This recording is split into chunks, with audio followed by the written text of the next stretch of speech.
Hello friends, welcome to ultra DP channel. நாம் இப்போ பார்க்க போகிற டாபிக் மார்ச் 1 முதல் பார்த்தீங்கன்னாக்கா யூபிஐக்கு புது ரூல்ஸ் வரதா சொல்லியிருக்காங்க.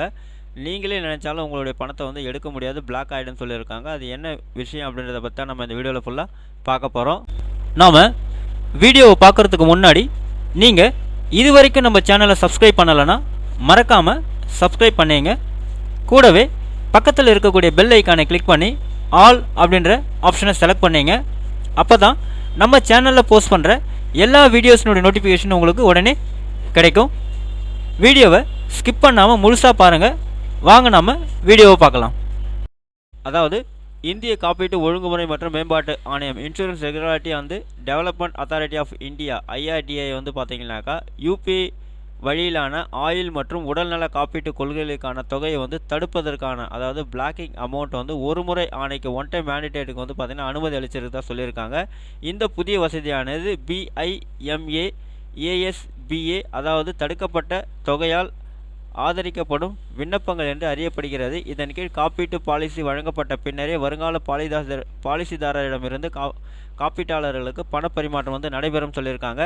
இந்த புதிய வசதி மூலம் பயனர்களால் தங்கள் வங்கி கணக்கில் குறிப்பிட்ட பரிவர்த்தனைகளுக்கு நிதியை பிளாக் செய்து வைக்க முடியும்னு சொல்லியிருக்காங்க. இப்படி செய்வதன் மூலம் தேவையான நேரங்களில் தேவையான நிதி கிடைப்பது உறுதி செய்யப்படும் சொல்லியிருக்காங்க.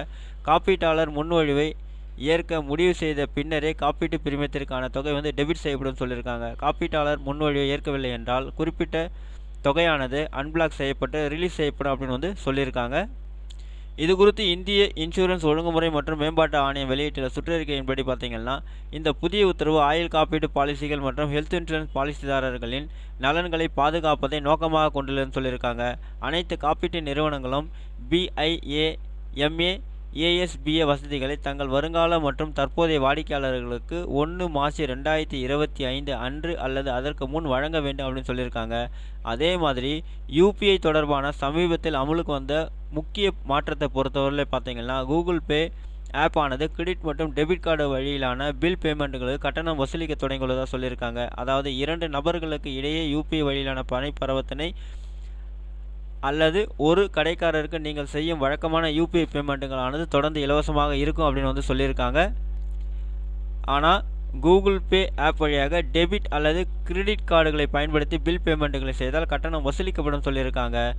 கூகுள் பே அறிவித்துள்ள இந்த புதிய மாற்றங்களின்படி டெபிட் அல்லது கிரெடிட் கார்டுகளை பயன்படுத்தி செய்யப்படும் பில் பேமெண்ட்டுகளுக்கு அதன் இறுதி தொகையில் இருந்து 1% முதல் 5% வரை பார்த்தீங்கன்னா கட்டணம் வசூலிக்கப்படும் சொல்லியிருக்காங்க. உதாரணத்துக்கு உங்களுடைய மின் கட்டணம் 1000 ரூபாய் இருந்தது அப்படின்னா நீங்கள் 1% பார்த்தீங்கன்னாக்கா கட்டணம் நீங்கள் சர்வீஸ் சார்ஜ் கொடுக்க வேண்டியிருக்கும். அதாவது 10 ரூபாய் நீங்கள் பார்த்தீங்கன்னாக்கா சர்வீஸ் சார்ஜ் கட்டுற மாதிரி இருக்கும் கூகுள் பேக்கு.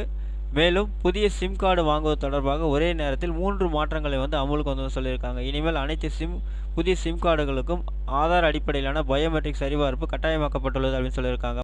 முன்னதாக வாடிக்கையாளர் பார்த்தீங்கன்னாக்கா வாக்காளர் ஐடி அல்லது பாஸ்போர்ட் போன்ற அரசாங்க அடையாள அட்டையின் கீழ் புதிய சிம் கார்டை வாங்க முடியுது அப்படின்னு சொல்லியிருக்காங்க. ஆனால் இப்போது ஒவ்வொரு சிம் கார்டு இணைப்புக்கும் ஆதார் அடிப்படையிலான பயோமெட்ரிக் சரிபார்ப்பு தேவைப்படுறதா சொல்லியிருக்காங்க. புதிய சிம் கார்டுகளை விற்பனை செய்யும் டெலிகாம் ரீட்டைல் விற்பனையாளர்கள் இந்த செயல்முறையை முடிக்காமல் சிம் கார்டுகள் விற்க அனுமதிக்க மாட்டார்கள் அப்படின்னு சொல்லியிருக்காங்க. இதோடு சேர்த்து ஒவ்வொரு நபருக்கும் எத்தனை சிம் கார்டுகள் பதிவு செய்யப்படும் என்பதையும் இந்த சிஸ்டம் ட்ராக் செய்ய உள்ளது அப்படின்னு சொல்லியிருக்காங்க. வெவ்வேறு பெயர்களில் உள்ள மல்டிபிள் கனெக்ஷன்களும் சரிபார்க்கப்பட உள்ளதாக சொல்லியிருக்கிறாங்க. கடைசியாக தேவைப்படும் பட்சத்தில் புதிய சிம் கார்டுகளை வாங்கும் வாடிக்கையாளர்கள் தங்கள் புகைப்படத்தை வெவ்வேறு 10 கோணங்களில் எடுத்து வழங்க வேண்டும் அப்படின்னு சொல்லியிருக்காங்க. இப்படியாக புதிய சிம் கார்டு வாங்குவது தொடர்பாக ஒரே நேரத்தில் 3 முக்கிய மாற்றங்கள் அமலுக்கு வந்துள்ளன்னு சொல்லியிருக்காங்க. இதன் மூலம் போலியான விவரங்கள், கீழ் வாங்கப்பட்ட சிம் கார்டுகள் மூலம் நடக்கும் மோசடிகள் மற்றும் சட்டவிரோத நடவடிக்கைகள் குறையும் என்று எதிர்பார்க்கப்படுறதா சொல்லியிருக்காங்க. ஓகே ஃப்ரெண்ட்ஸ், அவ்வளோதான் உங்களுக்கான இன்ஃபர்மேஷன். இந்த வீடியோ உங்களுக்கு பிடிச்சிருந்தா லைக் பண்ணுங்கள். அது மட்டும் இல்லை, இந்த வீடியோவை நிறைய பேருக்கு ஷேர் பண்ணுங்கள், கமெண்ட் பண்ணுங்கள்.